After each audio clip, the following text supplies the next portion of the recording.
everybody. This is Mike with the One Stop Co-op Shop, looking at another button-shy quick game. This is Skulls of Sedlec, and yes, we're going to be building architectural masterpieces out of deceased human craniums. And a quick disclaimer that I was sent a review copy of this one. Skulls of Sedlec is a 2 to 3 player competitive game, but with the Monstrance expansion, you can play it solo. That's what I'll be showing off. And like the other button-shy games I've covered recently, I'm just going to give a mini review at the end of the playthrough. I'm not going to do a separate video because this is a pretty simple one. And if you like the content on the One Stop Co-op Shop, consider supporting us through Patreon. You get early access to our videos and exclusive videos every month. You can also watch our separate streaming channel for even more content, listen to our weekly podcast, or join the conversation on our Discord. So the basic idea of Skulls of Sedlec is that you're going to have piles of cards, each of them having 2 skulls on them, one on the top and one on the bottom. And you're going to be building them into these little towers. In the 2-player competitive game and also in the solo, you build a tower with 3 card levels, and each with 4, then 3, then 2, a little pyramid. So that's like the basic thing you're building. And these 3 levels of cards are further divided into 6 levels total because each individual horizontal row of skulls is 1 level. So that's 1, 2, 3, 4, 5, 6 levels. And you're building these cards trying to get the different skulls to be adjacent in certain ways to score as many victory points as possible. To review it briefly, peasants score 1 point no matter where they are. Priests score 2 points, but only once per level. So like this guy's worth 2, but these 2 priests are only worth 2 total because there's already one of them on that level. Whereas if this guy had like been down here, then it would have been totally fine for another 2 points since this is a different level. Criminals want to be next to priests so that their sins can be forgiven. So if they're adjacent to a priest like these 2 criminals are, or this one is, or both of these ones are, they're worth 2 points. But skulls are not adjacent if they are diagonally touching. So, for example, this priest would not help this criminal, although he's already next to the other priest. But like in this case, you would not score 2 points for this criminal because the priest is diagonally away from them. Romantic skulls, lovers want to be in pairs, and if so, they score 6 points for the pair, 3 for each of them. But like this person by themselves and this person by themselves would not score. And also, they only do pairs, not menage a trois. So like these 2 would score, but this third one wouldn't. Although if you had this one in, you could choose how to pair them off like that to still score all of them. And then finally, royal skulls like to be on top of things, as you can imagine. They score 1 point for every royal skull and peasant skull underneath them anywhere. So like this royal skull would score 1, 2, 3 points for the peasant, and this one would score 1, 2, 3, 4 for the peasant and the royal underneath him. So that's basics of scoring. Now, in the Monstrance expansion, you get 6 cards. On the one side, they have a separate feature you're building: chalice, chandelier, arch, coat of arms, pier, or monstrance. And so that becomes something you will build in addition to your little 4-3-2 pyramid. And yeah, it's going to be interesting to fit all this on camera. We'll figure it out. And then in addition to having a feature to build with more cards, you also get one of these cards on the other side, which gives you some way to change up your scoring. Like here, Tough Love, Romantic Skulls only score in the feature and not in your little pyramid. Now, how do you actually get these skulls? Well, in solo, you have 4 piles of skulls with 5 or 4 cards each. And there are 2 actions you can take. Number 1, you can dig, which means you flip up 2 piles with face down cards. The top card on top of that pile, you flip it face up. And then you pick one of those 2 to go into either your feature or your stack, so you can kind of do either or. Your second action is collect. You can take any already face-up card and place that again in either your feature or your stack. And digging can be for a single pile if there is only one face-down pile, but in that case, you have to put that specific card into the feature or stack. And that is basically it. You'll see there's a little bit of extra rules for how you can place the cards. Basically, you have to like keep them adjacent to each other, and you can't build up a level until you have like the supporting cards underneath it, as you would expect. But let's jump into the solo playthrough, and then I'll have my mini review. All right, so for my feature, I'm building a coat of arms. I'm going to start with a card where that purple space is, and then I will be building up. And then, ooh, this is a tough one. Unrepentant. Before scoring, any card in the stack that's not the coat of arms, but my 4-3-2 pyramid, any card in the stack with a criminal who's not adjacent to a preach gets flipped down. The entire card will not score. That is a rough one. All right, so I'm going to be adjusting my camera as I go, but let's start out. You always begin by flipping 2 cards, and you have to build one of them into your feature, into the coat of arms. All right, so I either have the choice of burying this romantic, where they will never score, or burying this criminal, where they'll never get saved by a priest. criminals are worth fewer points, so I'll go here. And I also kind of like the idea of putting as many criminals as possible into the coat of arms so that I'm not worried about the unrepentant penalty for my stack. All right, so there's my feature. We'll keep that on the left right now near the coat of arms. So now I could collect this one, but no, I don't really want to yet. So let's flip up these two. Okay, and I got a royal who tends to be better near the top. And I got a peasant and a criminal. Well, I could start off the peasant and criminal in my stack. It's not that hard to find some priest to get that guy repented. But I'm going to get the max options available and flip up my 2 empty piles. Ooh. Let's see, I could get these in a few different pairs. Oh, wait, which ones did I flip? I think it was these. I'm thinking what might be best is to do... maybe I'll put this criminal above. In the feature, you just have to have all the cards directly beneath the card placed. And then, okay, let's get... okay, we're already running out of space. There we go, boom, the magic of rotation.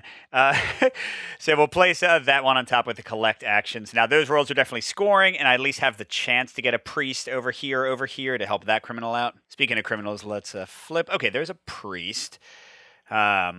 Ooh, actually, this works out well. Look at this. I can do that to make sure that criminal is resolved in my stack so that they will get their points. And then, boom, I'll collect that one. So now the romantics are scoring, and both criminals are good. So that's a nice pile overall. I don't want to place any of these. I want to get more priests before I place that criminal.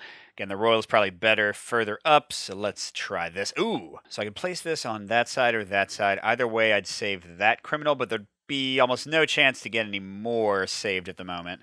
I could instead go up to my stack and then put some criminals next to it. That seems like maybe the smarter choice.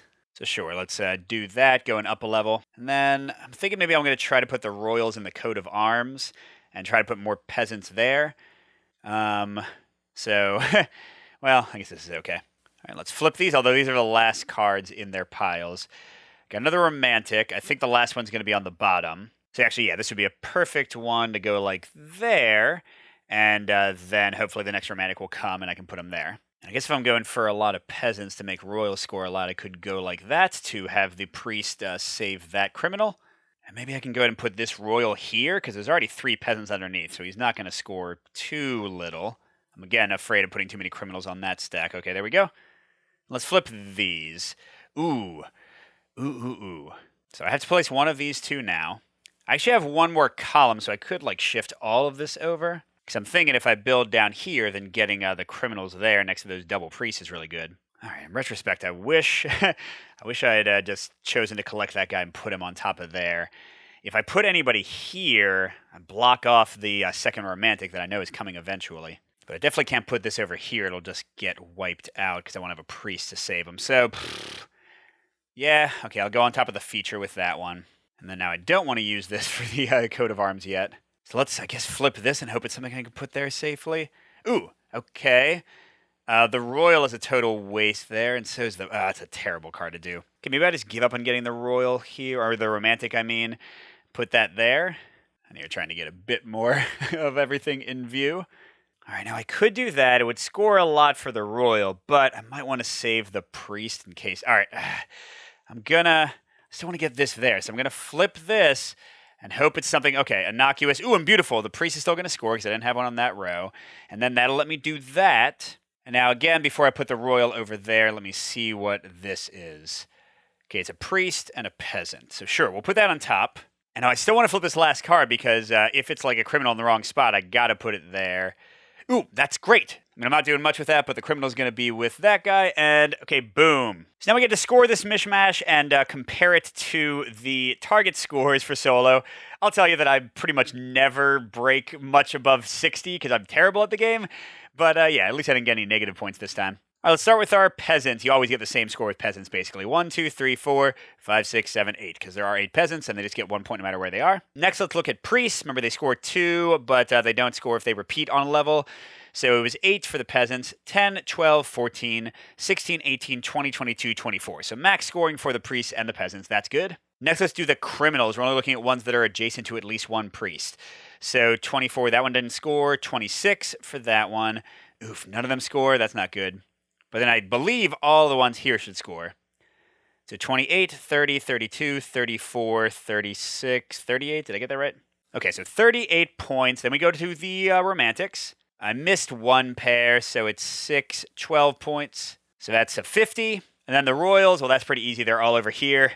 Come on, at least get me over 60. At least get me to, like, some kind of victory status. So both of these ones score just 3 points for the Peasants down here. So that was 56. And then each of these two scores those 3, those 2 for the Royals, and 1 more. So that's 12 more. Is that 68? That might actually be the best score I've gotten. And yes, I got close to the 3rd level, Renowned Creator. I got Macabre Builder. Yeah! Take that, Skulls of Sedlec. I built up my necropolis is so nice. But yeah, let's get into my thoughts on the game. So first of all, looking at just the base game, which is, again, 2 to 3 players, I will say with confidence, I think this game is a lot of fun for 2 players because you are flipping things over and trying to both steal skulls and really help your opponent while also trying not to like reveal too much for them. It's a lot of fun sort of grabbing things from each other. At 3-player, on the other hand, when we've played, you only get 6 cards to build with instead of 9 in 2-player because there's only 18 cards to go around, and it felt like it was very random, very swingy, like where you were kind of situated and what things happened to get flipped up would totally change the game. So strong recommend for 2 players. I think it's a lot of fun. 3 players I would generally avoid personally. But as for the solo expansion play with Monstrance, I think it's a lot of fun. First of all, I really love these 6 cards and how they add variety to every game. The different feature shape combined with the different rules for how you build. I mean, already the game is pretty varied with the orders that the cards come out, but this really makes that variety shoot through the roof. And yeah, I've played the solo, I don't know, 10, 20 times. It's a quick game, and I've not had a boring time yet with this. I think it's great. And the core gameplay is fun. Just the simple choice of like these piles and when you want to flip things up and when you want to kind of like suck it up and just take a card because maybe you might get something worse. It's pretty easy to quickly memorize how many there are of each type. And once you do that, you can kind of like make predictions and things. The actual building of things, trying to optimize your scoring, it's tough, and I don't always do very well in solo or competitive, but I think it's consistently fun, and it's a quick game. I mean, I hate to say it, but Button Shy, I think, did an awesome one again. Is it as good as Rove, my favorite recent Button Shy game? I'd say no, but it also offers competitive play, which Rove does not have, and again, solo if you get the Monstrance expansion. So I think it has more variety of play styles if you get the expansion than the other ones. But yeah, if you like little spatial puzzles that are quick to play, and especially if you like really good solo and can pick up the expansion, I can recommend this one. I think it's another great Button Shy game. Very impressive what they do with 18 or with the expansion 24 cards to give you really tough decisions. So thanks for watching, everybody. A quick video here. Good gaming, and I'll see you at the next stop.